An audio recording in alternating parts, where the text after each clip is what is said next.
We now live in a country in which the president, on his own initiative, can send the entire nation into war. On his own.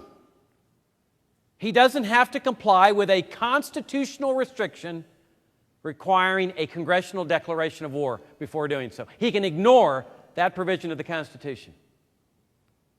As a matter of fact, under his theory, and under the theory of many in Washington, he has the power as a commander-in-chief to ignore all provisions of the Constitution. He's a commander-in-chief. He's like Napoleon. He's like Santa Anna. He wields all those dictatorial powers that a commander-in-chief wields, including the power to ignore restraints on his power. He can sign statements. When Congress sends him laws limiting his power, signing a statement that he's not going to comply with that law. Thank you very much. Thank you for sending it to me. He has the power to spy on citizens through his agencies, monitoring email, telephone calls.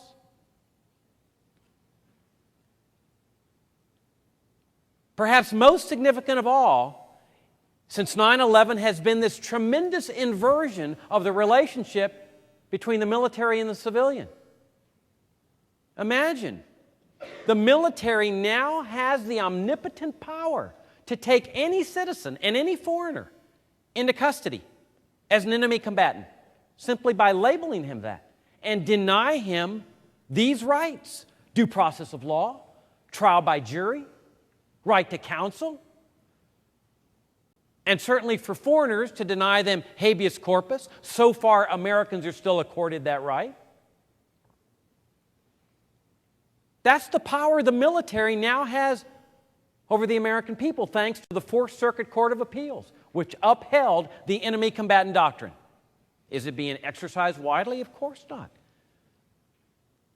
But given the right circumstances, another major terrorist attack, they now have in their hip pocket the power to pick up any citizen, cart him away, torture him, and keep him in detention for the rest of his life. No trial by jury. They told us that 9/11 changed the world. It didn't change anything.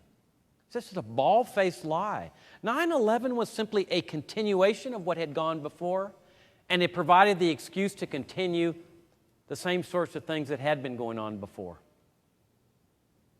Iran, 1953. The president's private army, the CIA, goes into an independent country and ousts secretly and surreptitiously the democratically elected prime minister of Iraq, a man much beloved by the Iranian people, Mohammad Mossadegh. This is a man who had been selected Time Magazine's Man of the Year. The CIA gets him out of power, reinstalls the Shah, proceeds to assist him in setting up his own domestic CIA that proceeds to torture his own people, terrorizing his own people for the next 30 years with the full support of the U.S. government and the CIA. Did you hear any talk there about Muslims hating America for their freedom and values? That we were having a war against the Islamo-fascists? Of course not, because their brutal dictator was our partner. And while the American people were not aware of what the CIA had done, the Iranian people were aware. They gradually figured it out. And the anger and the rage was percolating through that society until it culminated in the Iranian Revolution. And when they took those U.S. officials hostages, all you could see is U.S. officials saying, they hate us for our freedom and values. We just don't understand this. Guatemala, a year later, the CIA goes in there and ousts the democratically elected president of the country. Now imagine if some foreigner writes a check today as a campaign contribution to some American politician. Man, you'll see the Justice Department going bananas. You'll see grand juries being convened. There are foreign influence trying to influence our elections. Here's the CIA ousting the president of a country.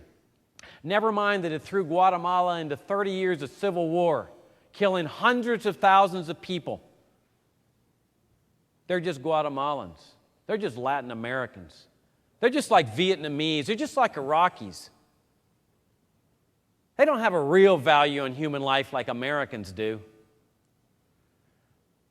Sure, there were some failures, the Bay of Pigs, the regime change in Cuba, with the man that they're more obsessed with than they were with Saddam Hussein, Fidel Castro. They're still obsessed with regime change there. There was the famous partnership with the CIA and the Mafia, where the president's private army entered into a partnership with mafioso assassins, murderers, narco-traffickers in order to assassinate Fidel Castro, with no moral reservations about that partnership. There were some success stories, Grenada, Panama, and then there were, of course, the support of brutal dictatorships. Saddam Hussein, the man who they call the new Hitler. They entered into a partnership with the new Hitler.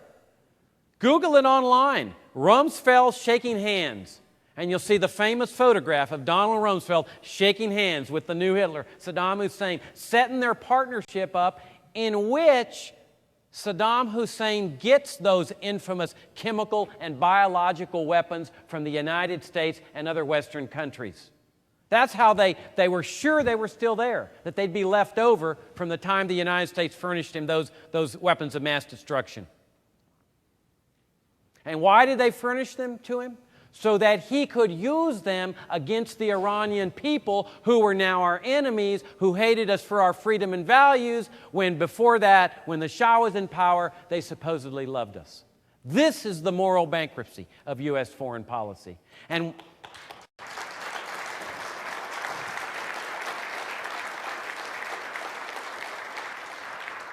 when they turn on Saddam, he becomes the new Hitler. In the Persian Gulf intervention, you've got the Pentagon sitting up there doing some studying and some reports, and they figure out that if you destroy the water and sewage facilities of Iraq, that there's all kinds of infectious diseases that are going to spread, and illnesses that are going to spread among the Iraqi people. And they report that. They put that in a report. And after studying and analyzing and reporting on it, they issue the order, destroy the water and sewage facilities. And they proceeded to do that with full knowledge that the same thing would happen there as they were saying would happen in New Orleans. Remember with the dirty water and all that, telling people not to drink it?